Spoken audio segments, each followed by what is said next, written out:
Hello everyone and welcome back to the Give Me a Whole Year Wrestling Podcast, Wrestling Rewind. I am Dom. And I'm Ant. And here we are with the big event. The big event. What a shit pay-per-view name. What a not very good pay-per-view, to be perfectly honest. It was... Pretty terrible. After coming up with the idea of the name WrestleMania, which is a great name... then call this one the big event. It's nasty. They kind of lost. They kind of dropped the ball. Yeah. Vinnie Mac drops the ball. So the event took place on the 28th of August in 1986 in Toronto, Canada. Very cold. Very cold, as we'd see from some of the wrestlers' nipples later on in the. Of course. I was taking notes because there was nothing else to watch really. Taking notes on the wrestlers' nipples. Absolutely, yeah. There's a different scale. Cool. So that it was billed as the World Wrestling Federation and Hulkamania coming to Canada. Obviously, Hulkamania was in full swing by this point. Big thing at this time. Absolutely. Attendance figures, they kept going on about a record attendance. It was 64,000 people, which is very big. It's pretty vast. And it looks big on the screen. Actually, the sound of the audience is captured awfully on the network. The edits in the beginning at the opening. Yeah.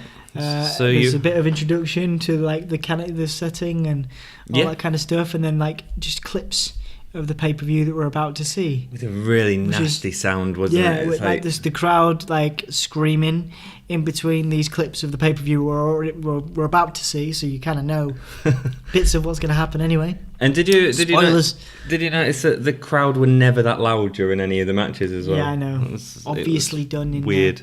In post, that was terrible. Ring commentators were Gorilla Monsoon, Ernie Ladd, and luscious Johnny Valiant. Johnny Valiant had a little bit of a moment midway through with one of the matches that comes into it.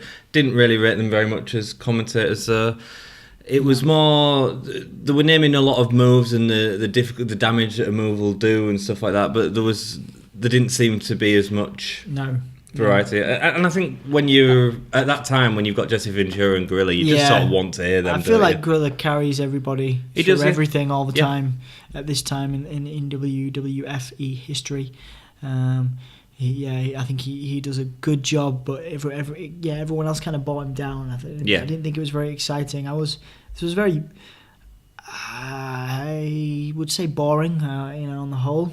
Obviously, if any viewers disagree, please feel free to tell us that we're shit and we don't know what we're talking about. But yeah, I thought this was boring as hell. Yeah, there was. It was also a really bad production. There was a lot of cuts throughout the event, a lot of random cuts during the wrestling that would segue into these awful video effects. So the first match was Hoss and Jimmy Jack Funk with Jimmy Hart versus the Killer Bees. Killer Bees, B. Brian Blair. Yeah. Jim Brunzell, yeah.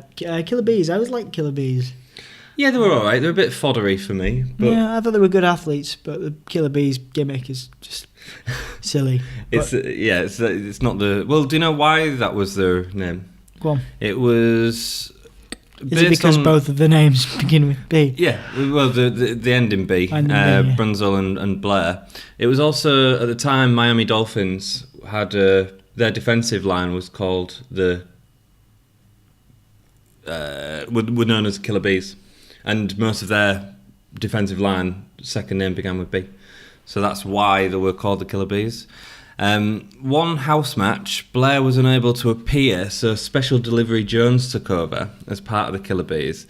Obviously, Special Delivery Jones was black. Yeah, we love Special Delivery Jones. You know their finishing move, the Mass Confusion, which does come in this event. So what had happened is the Killer Bees, it was twin magic. It was a bit Bella's twin magic. One of them had put a mask on. Instead of getting a tag, the other one had switch in. But these were still faces at the time. It became a pretty heel move, and it's easy to use as a heel move as well later on. One of the house show matches, Blair wasn't there, Special Delivery Jones was there. The referee didn't notice that a black guy with a mask on had took over and made it no tag, which I just thought was a really nice little story. Yeah, that's pretty great. No entrances. No, again, editing was terrible. I thought it was rushed. Yeah. It was just abysmal, really. I'm not a fan. Decent, well, I don't know if it was a decent match or not. The Funk Brothers are classic heels, Killer Bees, classic faces, apart from the finish, which I kind of like. It was like an Eddie Guerrero type, where the fans were loving it. They liked the switch, I thought, this time. Yeah, they liked the I think the switch worked this time. Jimmy Jack started off with a noose around his neck. That was a bit weird. But I suppose it was character. It just didn't really work for me. And he had a mask on as well, didn't he? Yeah. Crowd didn't seem very interested whatsoever. Probably about as interested as I was in this match and most of the pay-per-view. Twin Magic.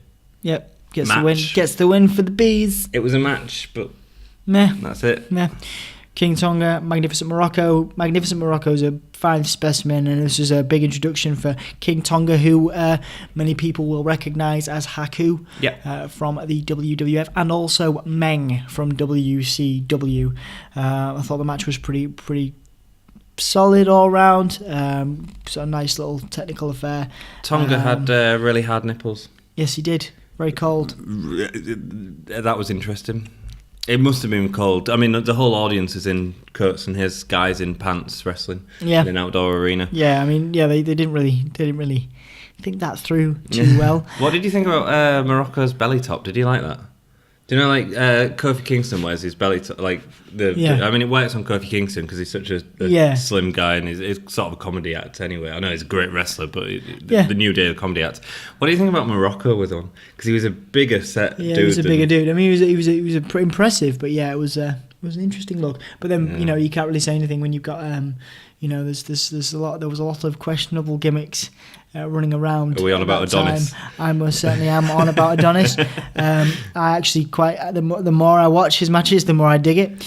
But anyway, so that was, I thought it was a solid match. Like I say, it was nice to see Haku, who was just starting to use that name.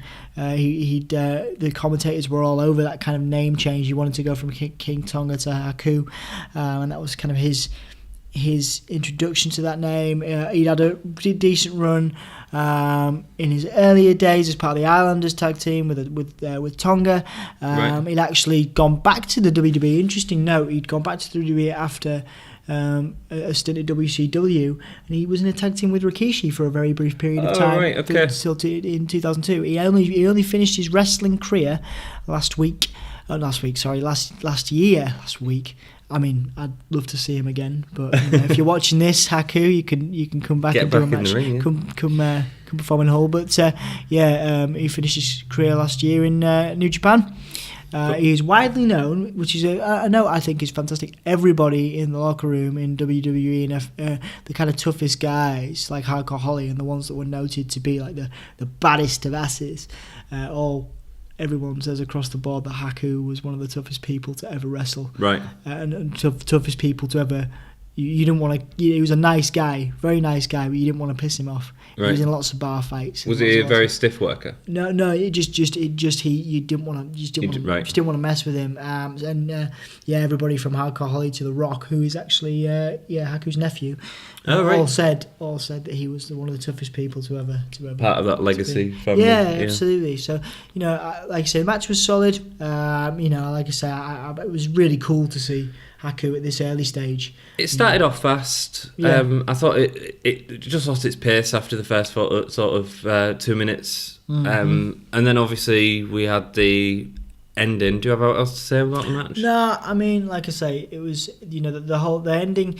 In this time, I've commented on this before. This time of WWFE history, there was a lot of count out finishes, a lot of time limit draw. This was a time limit draw. There was a lot of count out finishes, a lot of silly roll ups. It seemed to be the thing of the day, disqualification finishes, which we see a lot here. It was a ridiculous ending, to be honest. I think even at this time in history, there's no place for a timeout draw. Yeah, this was the first time I noticed in this pay-per-view, which was something that really bugged me about this entire pay-per-view. The referee was really slow to get the pin count, which sort of made the fact that it was a time limit draw. Well, hang on a second, your referee hasn't got there for 2 seconds, so you could have had the straight. We'll talk more about the referees later on, because there's one match some ridiculous ruined. refereeing, probably some of the worst refereeing I've seen on televised. You're thinking these guys, they must know what they're doing, but referees are so important to the product, and also like keeping the flow of the match. Yeah, absolutely. But at the same time, there was a lot of poor. I'd argue that after watching this, the WWE current product of referees are so athletic to keep up with it in the ring and always be there. Ring and I love that. I love all that stuff. This was diabolical. Yeah. I've seen it once before in a show that I went to, and it was only an indie show. But the referee spent most of his time on his knees, instead of standing up to go. He was waiting on his knees for the pin count. It was really poor. Next match we have. You can say these names because you know how much I love them. Ted DiBiase and Tony Garea. Tony Garea is my he's my one for this match, and both of them were really, really poor, to be honest. Tony Garea, sorry, he does have some history with the WWE. He still works there actually now. Does he? He works backstage. Yeah, he's from New Zealand originally. Before going to the WWF, he actually had a tag team with Pat Patterson, who everyone will know as a legendary Intercontinental Champion. He was the NWA San Francisco Tag Team Champion with Pat. He also teamed with the model Rick Martel for a period of time in WWE. I'm guessing he was a heel as well, though. Yeah, that was during the 80s. And like I say, both characters in this match didn't really grab me very, very much at all. I thought, just kind of poor all around, really. Yeah, wasn't really impressed. I thought Ted was. I mean, he was built. Well, he was. He was impressive. He held a record for bench pressing. He was the first man to lift over 700 pounds in bench pressing. Wow. So his figure was massive. Great. I was more impressed. It sounds odd, but the most impressive thing about this match was that his physique. Yeah, physique, absolutely. Yeah, just brick shit house. Well, he didn't stay in the WWF for that long. He was released in '87 because Ken Patera, who I don't know much about his run with the company, but he returned to the company after a 2-year stint in prison. But he was also marketed as a strongman. Right. And he was a former Olympic strongman as well. Ah. So Vince didn't want the two strongmen in the WWF together because he didn't realise he didn't know how to market them together. Yeah. And obviously he had past connections with Patera, so he got the job, and our city was thrown out. Oh, wow. Yeah, there's an interesting. I did research, and there's an interesting match between our city and John Studd. Oh, right. And he actually goes. John Studd goes over. Ted, and John. It's a shame because you can clearly see that Ted had that potential. If there was an actual fight, yeah, he was massive. But they were trying to build John Studd as this kind of monster. He was a in great a similar character. way as like a Braun Strowman, I guess, these days. Yeah. But really, when you look at, I think Ted is more that kind of vein. But they were trying to, it's a shame because they were just trying to. John Studd's fine. I was never really impressed with his ring work or his promotional skills myself. But it's a shame that Ted only had the brief. The brief run he did. Yeah, it absolutely is. Guerrero uses a lot of speed in the match. He's running back and forth on the rope, so that's a good way to sell the immovable object. Yeah. Once he got caught in a bear hug, though, it was all over. Yeah, that was a pretty solid bear hug. It was. You could tell. I think that was the nice thing about him. You'd look at him and you'd go, if you got caught in a bear hug by that man, you are not going to live. Yeah, and it was a believable. Most times you very rarely see a bear hug now. Very rarely. Such a weak. It looks such a weak move, but that actually looked pretty strong. It did, yeah. I think the only person that could effectively deliver a bear hug. I suppose Braun Strowman does. I was going to say Braun. He does do the kind of ragging around and stuff. Mark Henry was always good at it, and you believe that Mark Henry would choke, squeeze the life out of you. Yeah. But that was a solid finish. Obviously, moving forward, we've got Adrian Adonis and the Junkyard Dog, the JYD, who is probably one of my favourite characters of this era. As you've said a few times now, I think. And what did you think about this match? Man, the more I watch Adonis, the more I dig it. I've always loved the Goldust type characters, the weird characters that you can't quite put your finger on them. Well, it's a precursor to Goldust. I think it's a bit all over the place, but eventually that got streamlined with Goldust, I think, and totally. Become something brilliant. Yeah, I mean, Jimmy Hart's involvement, he's always... he had a feather duster. Yeah. Or was it a tickle stick like Ken Dodd? Tickle stick? In Adrian Adonis's case, I'm sure it was a tickle stick. A tickle stick. It was a Ken Dodd reference. I thought I'd get a Ken Dodd reference into Fair enough. Podcast. But it was okay. I mean, like I say, the Adonis is... I think he's confused about his character a little bit. Like you say, but the JYD puts in a good performance. Really? Because I know that you're a big fan of Junkyard Dog, so I've been sort of watching him a little bit more intently. I thought this was his worst showing out of probably the ones we've seen. Out of the ones we've done so far. I would have said so. It was a bit of a comic match. Jimmy Hart sprays perfume at the Junkyard Dog to get the advantage, but then Junkyard Dog wins by count out in it. He knocks them both out the ring when he's trying to get in. Yeah. I thought it was a rubbish match for both of these, if I'm honest. Well, given that they were kind of mid-card constants, and they should have been, they were being booked fairly strongly on the run into this. They probably could have finished better. But again, in the context of this card, probably one of the better ones, I would have said. There's not much to it. Yeah, I mean, it was a comic match, but actually it had a bit of life to it. So Yep. Next match, Dick Slater. Dick Slater and Iron Mike Sharp. Man. It was okay. Again, another okay match. It was. I thought it was.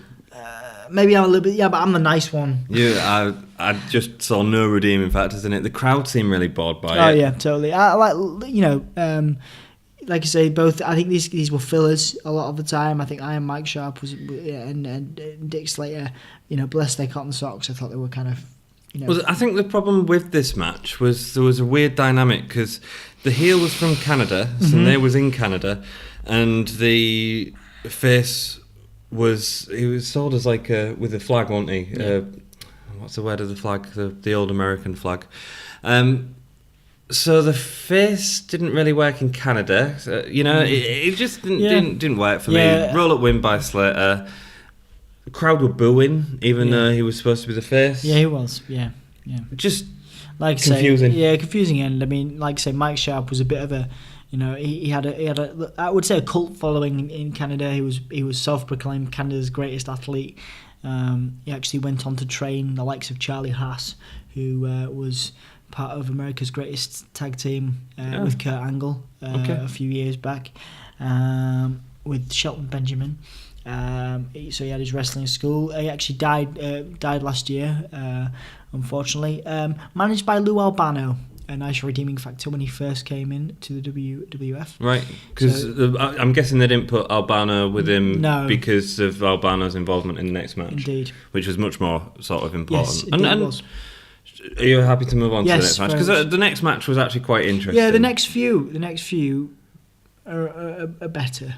Yeah, absolutely. So we've got Lou Albano and I said it again, man. Lou Albano. Captain Lou Albino. Captain Lou Albino, with his red eyes and bleach blonde hair. So Lou Albano and the Machines, Big Machine, Super Machine, and Giant Machine versus the Heenan family. Was Giant Machine there? Was Giant Machine there? Was it Big Machine and Super Machine? Yeah, no, Big Machine, Super Machine, and Giant Machine. Yeah, it was Andre the Giant, wasn't it? Yeah, of course. He didn't really get involved in the match, which is probably why because I'll tell you why in a second. So they're versus the Heenan family, which was Big John Studd at the time, Bobby Heenan, who was in the ring as one of the tag teams, and King Kong Bundy. So the Machines were actually Andre the Giant, Bill Eadie, who later on became Axe in Demolition, not long after, and Blackjack Mulligan, who was father-in-law to Mike Rotunda, and just the Wyatt connection. Wyatt connection, yeah. You love a good Wyatt connection. I love a good Wyatt connection. So I had a Heenan interview. Heenan, this was the best promo of the night by far. He got such a reaction from the crowd anytime he was out there, didn't he? Oh yeah, one of the best. Fantastic. At that time period, I think Jimmy Hart was number one. You had Bobby the Brain. I think they were back and forth. Yeah, I think there was definitely a clear 2. You know, Lou Albano, Lou Albano. He was top 3. I think they were the top 3 at the time, personally. Yep. But yeah, you know, he had a good promo, and the match itself was passable. It was okay by the standards of this pay-per-view. Andre didn't turn up to a tag match against the Heenan family, and Heenan pressured Tony to suspend Andre. So that's sort of a bit of the history going into it. This was basically to allow Andre to film The Princess Bride, because that was filmed in the UK. The machines were billed as being from Japan. The machines obviously all wear masks, and Andre had a very distinguishable figure. It wasn't... everybody knew it was Andre. Yeah, I think that was the whole... It was kind of a tongue-in-cheek gimmick on the whole, wasn't it? Yeah. And when they were filming the promos, they'd all use their own accents, and obviously Andre was from France. So you had a Japanese masked wrestler speaking French. That was, wonderful there. But they'd only recently added Big Machine, which was... What's his name? Blackjack Mulligan. They'd only recently added him because Andre was suffering with back injuries, and this was sort of the decline of Andre. I think there's one really great moment we still get out of Andre, but his health issues were starting to become really difficult for him. Yes. Yeah. And this is just before Andre's heel turn as well. Obviously, he wasn't sold as Andre, but the crowd knew it was Andre. Yeah. We never actually saw Andre's face in the pay-per-view, though. When you've got such an iconic... Well, yeah, but the reasons for it were, valid, I guess. Yeah, the storyline, storyline. Crowd were chanting Weasel at the start of the match to upset Heenan. Yeah. After that great promo, the crowd's going to... I like that, and he became the Weasel. Yeah. He became the Weasel. In the match, absolutely. When quick tags to attack who was down. That was his thing, he was actually... He became his... I think that actually became an official nickname for him for a while. It was, for a long time. It's the first time I heard it in a match context. pay-per-view context. Absolutely, yeah. So Big John starts in the ring. The crowd did seem invested in this match. Mm-hmm. After the crowd not reacting to anything, they did seem invested. Bundy comes in, ends up on the losing side. Lots of backslapping in the match. This really annoyed me, actually. So when I was in the corner of the match, Heenan had tap whoever Big John stood or Bundy to say well done for doing it.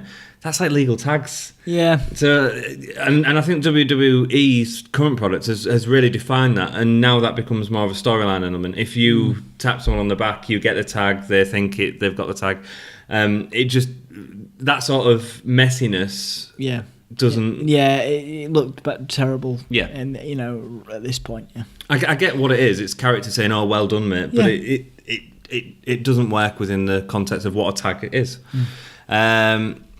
Bobby Heenan only comes into the match when his team have an advantage, which is great. So he's always done that too. He's always done that too. I think it's great. I think his managers still use that today, which is nice. It's a nice little... As soon as he gets up... to build that heel thing, yeah. As soon as the other guy gets up, he runs to get the tag again. Brilliant. Stud had a particularly poor show in this match for me. He didn't sell a lot of the knockdowns. There was a couple of kicks where he just didn't seem to be selling him. I don't know if he was... Yeah, again, not very impressive. In my opinion, not an impressive all-round performer. Right. But particularly poor today. Yeah. Particularly poor today. There was a lot of very sloppy work, I think. Lou Albano... I got it right. Lou Albano ends up in the ring against Heenan. I don't know how he got the tag, but it was for the crowd. Yeah, it was a nice moment. It was a nice moment. And Heenan took some great bumps again. Yeah. We'd just seen from WrestleMania 2 that great cell bump that he took and cage bump that he took. Yeah. And again, he was all in. He was willing to do it, and I think that was what makes him so great. He was always willing to do it. I was watching an interview with him, a really great interview, and one of the things he said is let me get it right. A good manager wrestles on the outside of the ring, and a good wrestler manages on the outside of the ring, or something like that. It was a great interview with him, and it was just sort of his concept of working matches. Nice. Great performer all around. And still, if you watch any interview with him, if you go on YouTube, there's some wonderful interviews with him. Andre gets in the ring and clears up. The crowd go wild because they know it's Andre. But because he comes in without the tag, they get disqualified, even though it seems okay most of the other time. Yeah. It's fine. Oh, it was an okay match. Yeah, one of the better ones. Again, one of the better ones, yeah. Yeah. So next match is Jake Roberts versus Ricky Steamboat. Snake Pit. A snake pit match, yeah. No DQ. No DQ, yeah. Street fight, Extreme Rules, whatever you want to call it. This was just an excuse so they could go around the edge of the ring a little bit. Yeah. There was a chair involved briefly. Make it look a little bit extreme, I guess. Yeah. What do we think about it? Guerrero said it was originally intended. He said during the match it was originally intended to have snakes and Komodo dragons around the ring. Kind of ridiculous. Yeah, it would have been ridiculous. I think having one snake was enough to deal with. With Damien. As many Damiens as I'm sure there were. Yes. I can't imagine that snake lasted very long. I know. Did you know that after it bit Randy Savage? It was a different snake. It was a different snake. Oh, was it a cobra? That bit Savage. Ah, right. Because it died like 12 days afterwards, which meant that Savage was probably more venomous than the snake. There you go. Full of whatever substances. Yeah, absolutely. Full of poison running through his veins. Before the match, the two have been feuding, and Jake did a DDT on Steamboat on the concrete. On Saturday main event? I think it was Saturday main event, and it's a really impressive spot. Like, to see that sort of thing. Out, right, as well? Yeah, it did knock him unconscious. Didn't you tell me that he didn't want to do it? Jake the Snake didn't want to do it. It was Ricky Steamboat had begged him to do it, basically because he'd owed a promoter something. So he said, I really want to do this spot. Jake said, I don't want to do it, I'll kill you. Did it, knocked him unconscious, and he just like picks him up and throws him in the ring, and he's lifeless completely. Right. Yeah, and then he still manages to put on an amazing match here. I think Ricky Steamboat does. The dedication of sports entertainers, Absolutely, yeah. Dedication, like we're here, dedicated to you guys to spew our knowledge, rubbish, spew our rubbish at you. It's basically the same thing as Steamboat taking a DDT on the concrete. What did you think about this match? It was probably my favourite of the night. But then I always say that about Jake matches. Like, I'm a massive Jake the Snake fan. Was great. So maybe I'm lit. Maybe that's a problem I have. Is I have to struggle with these because I'm sure other people have this problem. But there's definite old favourites I have, and Jake is one of them.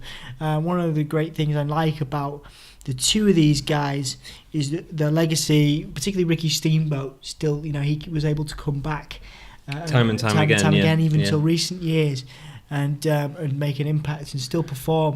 Obviously he's an exceptional performer in the ring. A little bit sad that Jake hasn't had the same barren appearance.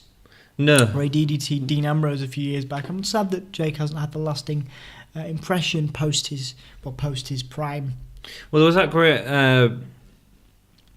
documentary film type thing, right. The Resurrection of Jake the Snake on Netflix. It's really good, and that sort of goes through because he was struggling with alcohol and all sort of substance abuse by the looks of it. Yeah. And Jake the Snake came in and really, not Jake the Snake, Diamond Dallas Page came in and helped him out. Yeah. And it's a really good documentary, and eventually ended up with him ending up in the Hall of Fame. The same with Scott Hall. Scott Hall went through a really hard time. Scott Hall was in a wheelchair, basically. Yeah, I'm a big believer in people getting second and third chances. I'd like to hear everybody else's views on that, but it's nice to see that redemption is possible for people. Yeah, I think. But the end, back to not present day, back to the long since past, and in this snake pit match. Weird ending, the roll up, They do a lot of roll ups in these days, don't they? Yeah, we were talking about this. There's a lot of DQ finishes, a lot of roll ups, a lot of count outs. Maybe it's to save time on the cards. Maybe. I think it's for that shocking, it's just happened, but because it happens so frequently, it's not as shocking. And I think nowadays wrestling, I think the writers have better ways of ending things as opposed to just the cheap roll-up. So they save roll-ups a lot more. But it was a good solid match, I think. It was. There was some great, a couple of standout things from this. There was some great moments where Jake was trying to punch Steamboat and he was ducking, and it was so quick, just missing that forearm as it went past, and then getting up and giving a chop back. And it happened a couple of times, and it's just, I suppose it's testament to Steamboat's ring work. It was a wonderful technical performer. Yeah. Oh, well, absolutely. Anything else with this match? No, just two solid workers. I got some colour during the match as well after being thrown in the ring post, didn't he? It was a great match, a really good match. Two solid performers putting on a solid match in a otherwise poor card. Talking about a poor card, Billy Jack Haynes versus Hercules Hernandez. Yeah, I mean, all things considered, it was a standard match. I suppose a decent showing from the pair. I think it was this feud went on a bit longer, and I think it culminates at WrestleMania 3, and I think they have a full Nelson song or something. Yeah, I checked that, the full Nelson. Also, Billy Jack, he actually had a feud with the Macho Man for the Intercontinental title. Oh, really? This time, yeah, it Right. was unsuccessful. Yeah, so he'd had to. I think they put a lot of stock in him for a period of time. Yeah. But judging by this performance, this is just my opinion. Feel free to weigh in. I don't think it was. I don't think he was really justified. I wasn't a fan of his performance. I mean, the backslide finish, again, kind of weak. It was he reversed the neck breaker, didn't he? Yeah, I mean, that actually, no, you know what? That looked okay. good. It was okay. Yeah, good. I think it's more about, like, you don't seem to see, apart from the Giants, there was less sort of people winning to get the win. And this wasn't really the sort of days that we see now with the WWE, where it was finisher, end of match. It's very different, isn't it? Yeah, it's very slower, more methodical, more technical. But then at the same time, the matches finish quicker. There's more of a rush. Yeah, absolutely. Seems like there's much more of a rush job. But I don't know if sometimes, and this isn't in the case all the time with the WWE. Sometimes I don't know if there's enough story being told in the ring, because they don't have enough time to tell the story. Yeah. I think it was a massive come down after the snake match. It didn't seem, I couldn't find any information on this, but it didn't seem like it was shown in the order it was filmed in the order it was shown. It seemed like this was the same as the rest of the card, like a pre-show. Maybe, yeah, maybe. I mean, the editing is so bad you can't tell. But terrible, yeah. Past that one, that was probably my least favourite match of the card. Yeah. Next one's probably again, one of the top ones. It was okay. Yeah. Dream Team, Brutus Beefcake, Greg Valentine. They were on a bit of a losing streak at the time. Yep. And this was billed, the Dream Teams, it was their chance to get back at the British Bulldogs and try and get a shot at the titles. They'd won the titles back, hadn't they? Yeah. So the Bulldogs had won the titles back. And the Dream Team were vying for that spot, but they'd been on a bit of a, obviously they lost to the Bulldogs. And this didn't help the cause too much. I think it's difficult when we've just watched the Bulldogs match with the Dream Team and how awesome that was in many respects to go to this. It was okay. I like the Rougeau brothers. The Rougeau brothers are good. Two very prominent performers in later years and now in the WWF. Well, there was faces at this point, weren't they? And I always remember them as heels from the time when you had like Demolition 10 face and it was the Quebecers and all that stuff in kind of 90s. Yeah, so I remember them being. I remember them from a kid being more heely. They joined WWF in February 1986 and were sold as babyfaces straight away. 1986. 1986. That's a good year. It was a very good year. It was the year I was born. It's the year I was born too. Congratulations. All right. It could have been so awkward if you didn't see my high five there. It would have been terrible, like a Jeremy Corbyn high five. 1986. They won the tag team champions off the Hart Foundation. This is the Rougeau brothers. A house show. This was a bit later on than this pay-per-view. So it does happen. It does happen. We were talking about how, it's weird that it happened, like Kevin Owens just lost to AJ Styles at a house show recently, and you were like, oh, it doesn't happen. And I was like, yes, it does. No, well, yeah, yes, there's numerous examples of it happening though. So one of the big ones was when Kevin Nash beat Bob Backlund. Bob Backlund, yeah. Big Bob Backlund. He certainly wasn't a big man, but that was a great tongue twister. Oh, yeah. Big Bob. Because he won it off Bret Hart, didn't he? He did. That was a mental match, man. I remember crying. Really? I remember crying when, Bob Backlund locks Bret Hart in the crossface, but he's in it for like 5 minutes. Yeah. It's a really slow, boring match. I bet if you watch it now, it's not. But at the time, it was a towel match, wasn't it? And it was, and it was all about his... I remember I cried, man. It's still real to me, damn it. So look forward to that episode in the future. So Jack eventually became the Mountie. Yep. And Raymond, after suffering with back trouble, because he had quite a lot of back trouble, he went to be an interviewer backstage. And I think he worked on the British interviewing, but I think then he went to the French, so it's probably something we haven't seen as much. Yeah. All round, okay. Yeah, it was okay. The Dream Team looked good, and I think they carried a lot of the match. Yeah, very, very good heels. Yeah, they were. Very good and heels. it's interesting to see Brutus at this point as well, developing. I think he's better at this period. I think they made him into a joke. Maybe so. I mean, it was an iconic gimmick.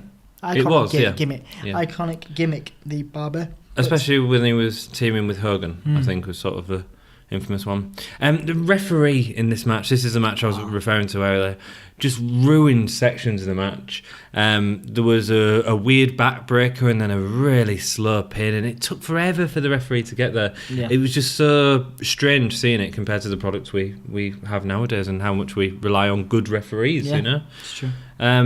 It was nothing terrible. It just wasn't as good for me as the Bulldogs one. Yeah, wasn't great. Let's move past that one. It was okay. You know, like I say, Dream Team stood out, like you said. That was probably the most notable part of it. Harley Race and Pedro Morales. Yeah, I mean, Harley Race speaks for himself. I'd put him in the same bracket as Flair and Jake Roberts. He was a massive star amongst the territories, wasn't he? He's a legend, you know. That questionable cheat to win finish, you know, he has his leg on the rope. That was pretty good in terms of establishing him as a heel. I was really annoyed again. The referee got in between the two wrestlers, sort of. He got pushed away slightly, and he just looked drunk. It was so frustrating for me. And again, I'm wanting to watch this legend. This is Harley Race's first pay-per-view. I'm wanting to watch it, and I'm stuck watching the referee. Yeah, you know? Yeah. I mean, like I say, it was for him. By his standards, he probably looks back at this. It'd be interesting to watch some interviews with Harley Race, if there are any, reflecting on this, because I'm not entirely sure he would mark it as his best showing. No. But it was okay, and like obviously he had a previous, before this point, he'd been AWA Tag Champions with Larry Hennig, Mr. Perfect's dad. And he'd obviously had a great career, but it was the same then as it is now, where WWF doesn't like to talk about people's previous things outside of WWE. So they were really pushing, and they were going to start pushing Harley Race after this, and he ended up becoming the King of the Ring in '86. Oh, does he? Right. Yeah, because they wanted in '86. They wanted to. Yep. So this still King of the Ring at this point still wasn't pay-per-view. No, it was right because the later pay-per-views are on the network. Yeah. They wanted to build his character up. Soon after he came in, and sort of, to kind of insinuate his wrestling pedigree, to imply his wrestling pedigree. Because they changed his name to Handsome as well, wasn't it? That was the first time, and that was them trying to put their own brand on him, wasn't it? Yeah, that's true. And obviously he's still, Harley Race has that legendary status, and one of the most recent and I guess relevant to a younger audience. Youngish now, would have been the Legend Killer gimmick from Randy Orton, which is, to be fair, about 10 years old now, or near enough, so not that young. But Harley Race was one of the first people to fall victim to that. Oh, was Randy he? Orton right. spit in his face on Raw, and that was the start of the Legend Killer gimmick. Was Harley Race. Brilliant. I'm quite looking forward to this Legend Killer. 2004. I've seen the Mick Foley, and I've talked about that before. So longer, 2004. Right. It's a long time. I feel like it's just yesterday. It's so old. It wasn't, man. It wasn't. So old. Was it? We finished college, right? College in 2004, yeah. A little bit of Dom and Anthony history. White College Hull. There we Represent. Next match, Paul Go on. Paul. It's like it. Go on. I always had an I in there. I don't know. When I write it down, I even put an I in there. Look, it's right there. I think spell checker puts an. I don't know, man. Paul Orndorff. Ah, nice. I just needed a second. I'm sorry. I shouldn't joke. You guys feel free to. Next time I make a mistake, you can pull it up. I don't make mistakes. Paul Orndorff with Bobby Heenan again versus Hulk Hogan. This is going back into Bobby Heenan versus Hulk Hogan in many respects. Bobby Heenan that was a constant, almost constant absolutely. for a long time, decades. Yeah, and decades and played out decades. at WrestleMania 3 as well, and WrestleMania 2 with King Kong Bundy. Obviously, if you watch our previous episode on WrestleMania 2, we talk about how Bobby Heenan had a neck injury at the time. A little bit of background to this match. As with most of the main events, it's you can get quite a lot of story with them. There was because Ordorff, Mr. Right. Wonderful, was a face last time we saw him in WrestleMania 2. Since then, he turned heel. Adrian Adonis told Ordorff. This is just not going right. Orndorff. Adrian Adonis told Orndorff that he was living in the shadows of Hulk Hogan on an episode of The Flower Shop, and that culminated in the feud that we saw. So it's like a modern day, Zayn versus, well, not modern day, a past sort of Zayn versus Owens type thing, where they have this kind of epic friendship. Yeah. Which I think played out a lot of times in Hogan's career, didn't it? Like I think it happened again with Roddy Piper and a few others. Yeah. I mean, it's a very common theme that gets reused all the time, like with Owens and Zayn. The friendship, and one of them feels like in the shadow. I think it was very well done from what we can tell, and it was a good build up. I think Orndorff gets the sucker punch in. Yeah. Straight away. Yeah. And Heenan, the Heenan hit with the wooden chair. Oh yeah, towards the end of the match. Hogan does these weird fucking pelvic thrusts. Like, well, that's interesting because there was something about that. They'd had a match between. It was a tag team match with Orndorff and Hulk Hogan and Big John Studd and King Kong Bundy, and during the match, Orndorff let them attack Hulk Hogan and he didn't come in. So he let him get beat up repeatedly, and then Orndorff came in and clotheslined Hulk Hogan and then give him a pile driver. So the whole reference to "shall I give him a pile driver," which looks like Hulk Hogan is pelvic thrusting. He's getting ready for that infamous sex tape. Probably, 30, warming up. 40 years previous, 30, 20 years previous, he knows it's coming. He knows it's coming. Yeah. He went there. So that's what that was all about. So Orndorff, because he wanted in the shadow, started to use Hulk Hogan's entrance music. That's why when they come out, Orndorff's coming out to Hulk Hogan's entrance music, followed by. We just thought it was editing. The only time that there is actually, because they even edited JYD's entrance out, didn't they? Which is interesting. So it was the only time they gave an entrance to people on this pay-per-view, I think. No, Ricky the Dragon Steamboat had one as well. Okay. Yeah, because I think the theme tune on that is on the version we watched on the network at the moment, which might get changed at some point, was his old theme tune, as opposed to, which I don't think they've got the rights to anymore. So someone might get fired for that. I think it was. I'm pretty sure it was. It's not one I recognised. Pretty sure there's enough content. I'm hoping that it maybe gets slipped, and maybe that's why it's just slipped under the rug. It probably is. Well, it's not a massive pay-per-view, is it? It's not something that necessarily people are going to go back to. And no one's going to nitpick. And I wouldn't go back to. Except us. Yeah, maybe, who's going through every one, so we get the good with the bad. Maybe this gets to WWE headquarters. And they're like, who are these weirdos from? From Hull. Are they from Hull? Are they from Hull? No one knows where Hull is, man. It's near end Manchester. Of the world. End of Manchester. Yeah, arse end of the M62. Anyway. So Orndorff goes for the early lead. Sucker punches him basically, doesn't he? Mm-hmm. Crowd are massively behind Hulk. That was one of the good things about Hulk's matches. He knew how to work a crowd. Oh yeah, totally. He still does. Yeah, absolutely. People love him. I'd pop if I saw him on WWF again. Would you pop? I don't know, but he popped last time. He was on there. There's a video of that. There's a video of that on YouTube. Are we going to get in trouble for that? Directing everybody to the Hogan sex tape and his big white... Is it on YouTube? His big white bum. It's not on YouTube, It's mate. not on YouTube. Not on You're YouTube, selling it on mate. YouTube and it's not. Link in the description. Not really. It's not really. Didn't he bankrupt Gawker? He bankrupted I think so. them. Yeah. He won the trial. Yeah, didn't he? Good for him. We're sorry, Hulk. We're sorry, Hulk. If you see this, we love you and your big white bum. At least he won't wear. He's wearing his yellow trunks as opposed to his white diaper in this match. So one of the things I said to you, and I said to you because we watched this pay-per-view together. One of my problems with this match,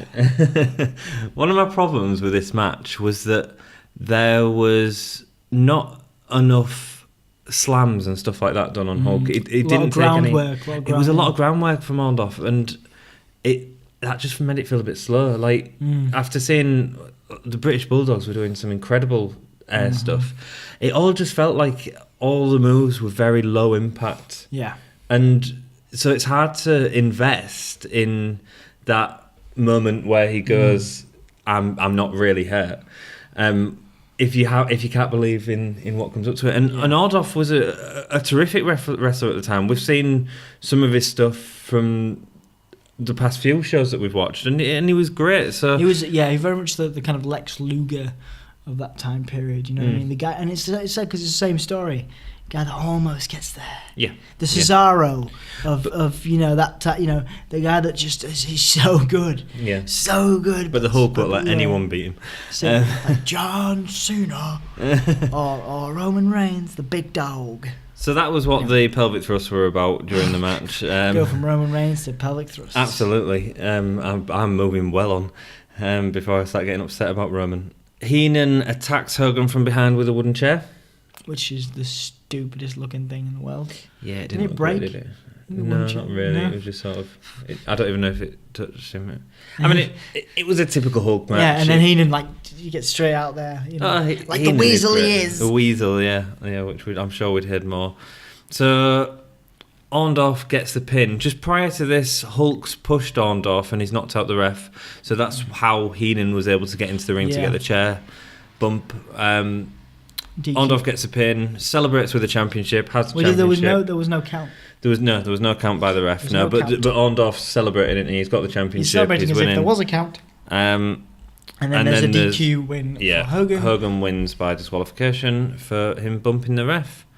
And then Hogan puts a beat down on Orndorff, sends everyone home happy, does his poses. Pretty standard Hulk affair, really. Not that it's bad, it is still quite interesting to watch. The feud between Orndorff and Hogan was named Feud of the Year by Pro Wrestling Illustrated. There you go. Which I couldn't have told by watching this I like I say, it's the same, you know, like I think in later years, like Bret Hart and Lex Luger had the similar kind of vibe. Yeah. You know what I mean? It's that kind of thing. And then nowadays you've got Cena versus Reigns and that kind of vibe. I mean, I know they were never buds. No. But you know, I'm trying to think of a similar. It's recycled quite a lot, isn't it? Yeah. Or a Reigns Rollins. There you go. There we go. A Reigns Rollins type thing. Anyway. So overall, I think you're pretty clear on. You're giving it a 2 star again? 2 stars, yeah, man. Where are you going to go? Like you're this is a half star for me again, a half gay star. Give me a whole year. How many gay stars have we got? 5. Out of 5, I guess. You're going to give it a half star. Yeah. There was only one match on the card. My 1 star watching. goes to Jake the Snake, Rick Steamboat. My 2 star goes to Dream Team versus the Rougeau brothers. 2 stars. Which was your favourite match then? Jake Roberts. Jake Roberts. Yeah. That was my favourite match. Because we're at the end of 1986, the year we was both born. Let's just have a little roundup of the year. So we've had this and WrestleMania 2 as the 2 pay-per-views. Wasn't a good year for WWF, in my opinion. There's a lot of pressure riding on them, wasn't it? Yeah. I mean, they were still riding off the success of WrestleMania 1, I think. The events themselves, I don't think, lived up to the potential. Well, obviously, the business was able to stay open. So, yeah, congratulations, Vinnie Mac. But as a fan, and we're not seeing all the fans, who love the entertainment. Going back to what obviously we're used to present day product, like a few of you hopefully will be. The present day products versus this. It's different, entirely different pace, different tone. But then, like I said, the next WrestleMania you're right. just as good as today's product. So we'll see you for the next one. Yeah, WrestleMania 3 is the next one, and I'm very excited to do that. Yep, don't forget you can check us out, facebook.com/givemeawholeyear, twitter.com/givemeawholeyear.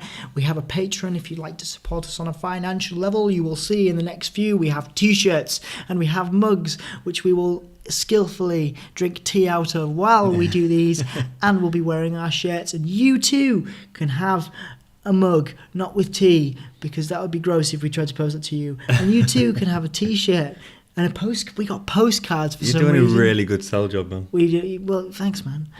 We did postcards for some reason. Yeah. And what else do we get? Stickers. You can stick us to your toilet bowl. It's not actually a photo of us. Wall. It just says "Gimme a hole." Well, yeah, but that's us. Anyway, that's us. That's our heart and soul, man. Well, thank you for joining us. Please join us again for the next episode, WrestleMania 3. It's going to be a good one and a real highlight of old wrestling. Was you just doing a Hulk leaving pose? Awesome. The real American right here. More like Paulo Ordinoff. Nice. Take it easy. So yeah, take it easy. Keep it gay.